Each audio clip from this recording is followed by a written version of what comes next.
Okay, let's dive right into this explainer. Today we're unpacking a truly raw, honest survival manual for the Torah-observant believer trying to navigate systemic corruption. You know, when you look at the grand scope of the biblical text, Psalm 9 actually ends with this triumphant, massive call for the nations to recognize their mortality. But as we transition into Psalm 10, the perspective takes a really sharp, painful turn. We're zooming way in from the macro level of global empires right down to the terrifying, on-the-ground reality of a society experiencing a complete breakdown of the rule of law.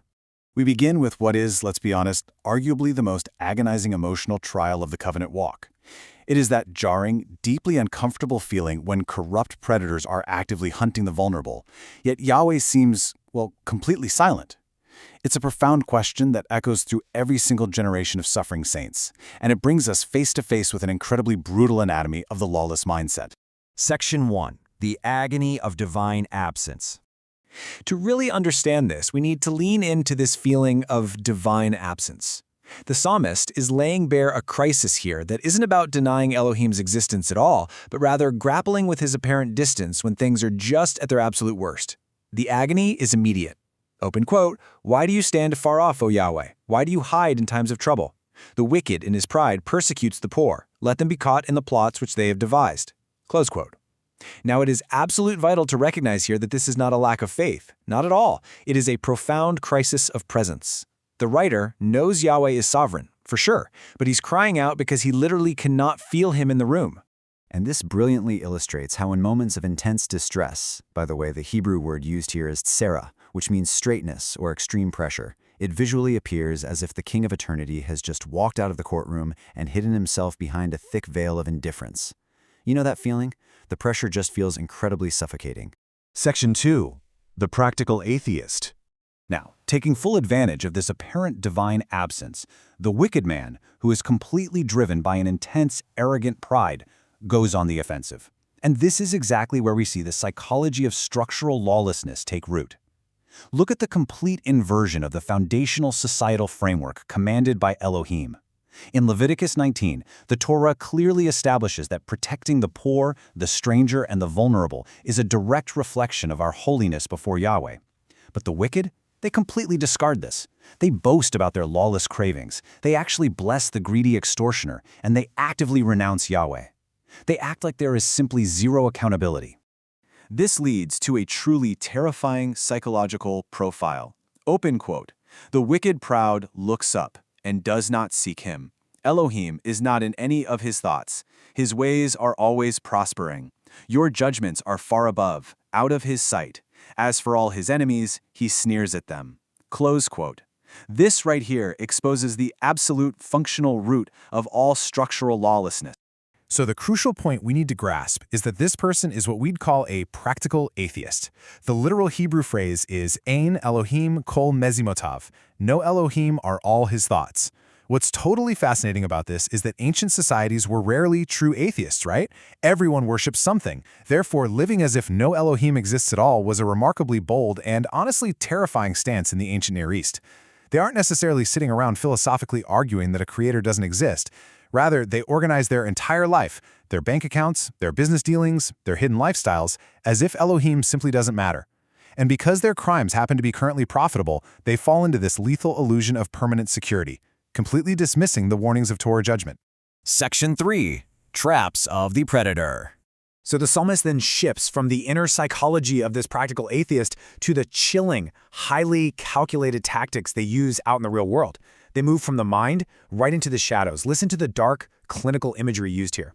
Open quote, "He sits in the lurking places of the villages. In the secret places he murders the innocent. His eyes are secretly fixed on the helpless. He lies in wait secretly, as a lion in his den. He lies in wait to catch the poor. He catches the poor when he draws him into his net." Close quote. Notice how the lawless operate far, far away from the broad daylight of legal accountability. They specifically target those with absolutely no defensive backing. The predator's hunt basically operates as a step-by-step, totally calculated system of oppression. Think of it in 3 steps. Step 1 is the setup, crouching low, hiding their true intentions behind complex legal loopholes or predatory contracts. Step 2 is the snare, drawing the vulnerable target into their ration, their financial or social net. And finally, step 3 is the strike, using their systemic strength to completely crush the helpless. And throughout this entire horrific process, they maintain a deadly functional theology. Open quote, "He has said in his heart, Elohim has forgotten. He hides his face, he will never see." Close quote. This is the deadly mantra of the predator. They fatally confuse Yahweh's dynamic patience with divine blindness. Basically, because judgment isn't instantaneous, they just assume the ledger book is permanently closed. Big mistake. Which brings us to section 4. Arise, O Yahweh. Right at verse 12, the entire momentum of this explainer shifts dramatically. It's a total game changer. The writer stops looking at the predator in the shadows and turns his face directly upward to the bench of heaven.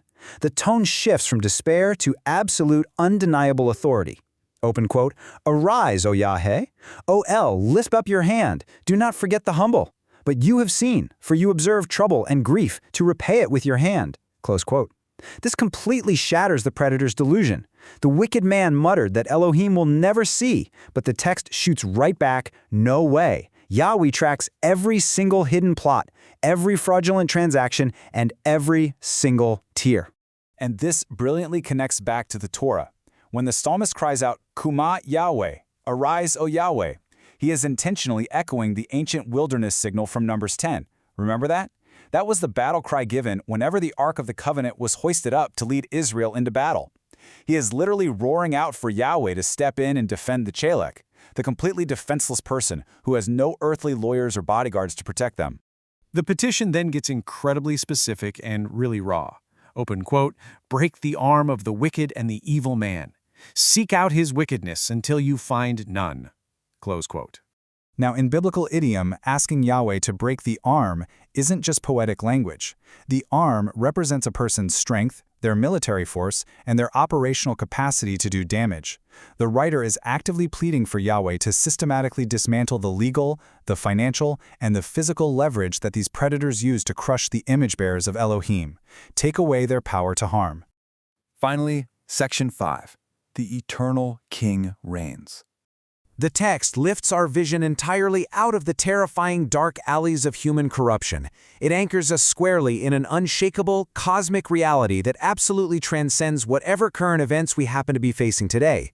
Open quote, "Yahweh is king forever and ever. The nations have perished out of his land. Yahweh, you have heard the desire of the humble." Close quote. What a profound reminder for the Torah keeper. Look, tyrants come and go. Predatory empires write their laws, they build their massive palaces, and eventually, they just turn to dust. But Yahweh's throne, it remains completely unshakable forever. But before he alters the external geopolitical reality, let's look at how beautifully Yahweh works internally. He does this incredibly tender work inside his suffering people. First, he hears the desire of the humble. Second, he actually prepares and strengthens their heart. And third, he causes his ear to hear. He is actively building up our emunah, our faithfulness, internally, ensuring we know with absolute 100% certainty that we aren't abandoned while we wait for his justice to arrive. And then the absolute final verdict is delivered. Open quote, "To do justice to the fatherless and the oppressed, that the man of the earth may oppress no more." Close quote. I love this. The oppressor is referred to as Enosh min haaretz, merely a man of the earth, just a mortal dust creature trying to play God. And make no mistake about it, their reign of terror has a strict, unalterable expiration date. So, what's the crucial takeaway from this survival manual? It's how we stand firm. When you feel that agonizing question rising up in your chest, remember that Yahweh's silence is never ever a sign of his absence. It is simply the space he allows for human choice. The practical atheism of the wicked is a trap that will ultimately shatter them. We must commit our way to the eternal king. Do not lose heart because of the temporary prosperity of the lawless. Keep your hands clean and keep walking out his Torah instructions with humility. I'll leave you with this final, vital thought as we close out this explainer. How will you maintain your emunah and continue to walk in humility while you are waiting for the sovereign judge to arise? Remember, the helper of the fatherless is actively listening right now. He logs every single tear, and his justice will not tarry. Stay focused, stay faithful, and keep your eyes fixed on the King.